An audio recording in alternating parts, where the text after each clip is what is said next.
All right, let's hit the speed bag here on Making the Rounds with Brian Campbell and Dan Rafael. I'm Jim Basquil. Brian, nearly 11 months after Abner Mares lost his featherweight title after he was knocked out by Johnny Gonzalez, the former three-division titleist returns Saturday against Jonathan Oquendo. How important is it for him to not only win, but look good? I think it's important for him to come back and look very good, come back with a bang here, because that loss couldn't have come at a worse time for Mares, where he was really started to really get the respect he deserved at that point. Coming off his biggest win over Ponce de Leon at the time, unbeaten, getting that pound-for-pound respect. Then came that knockout loss to Gonzalez. Out of the ring for almost a year, more out of sight, out of mind. I'd like to see him come back and make a statement if he could.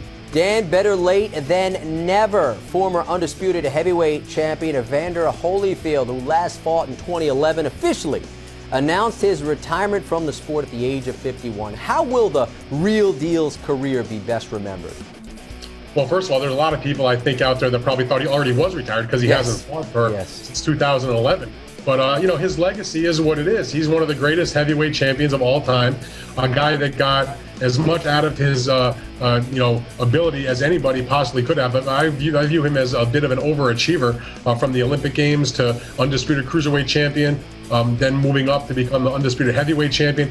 Of course, the huge upset against Mike Tyson, did it again, and really was a guy that carried the heavyweight division for a lot of years along with Tyson. Brian, fresh off his controversial loss to junior welterweight champ Danny Garcia, Mauricio Herrera returns Saturday in an interim title bout against Johan Perez. How does Herrera bounce back? Well, Jim, here's a hard luck guy. He had that performance against Garcia. He's had a couple other performances where, he gives guys trouble, but he's never really been able to have that win to get over the top. Could this be it coming in this vacant title fight? It'd be interesting. I think he's got to push the pace more, and that comes off of some of the comments he's made where he knows he can give guys trouble, he can be difficult, he can be that boxer who you don't want to go up against, but he's calling for a knockout here. He says he's really going to go after and chase it. I think we can get a good fighter on this undercard out of him. Dan, you have our Twitter question. It's from @KingMerriweather.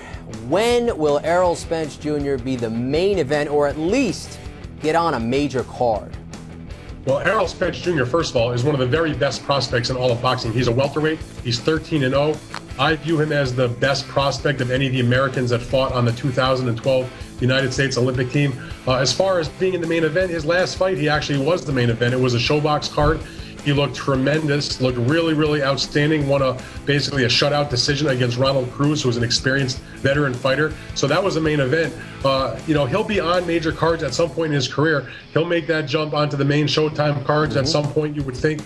He's extremely talented. He's got good power. He's got good speed. What I thought was impressive about that last performance against Cruz, he went the distance, didn't even look like he was breathing heavy the first time he went the full 10 rounds, and was in unbelievable condition. If I was buying stock in young fighters, he's one of the guys I'd be buying. Tweet your questions to @ESPN Boxing or B Campbell ESPN, as always, using hashtag ESPN Rounds, and we will provide the answers. Middleweights, Toriano Johnson and Mike Barbronski will be the feature fight on Friday Night Fights at 9 Eastern on ESPN2, ESPN Deportes, and Watch ESPN. But that is all our time. Our thanks to Dan Rafael and it's Brian Campbell as well. I'm Jim Basquil. We are making the rounds right here on the boxing page of ESPN.com every Monday.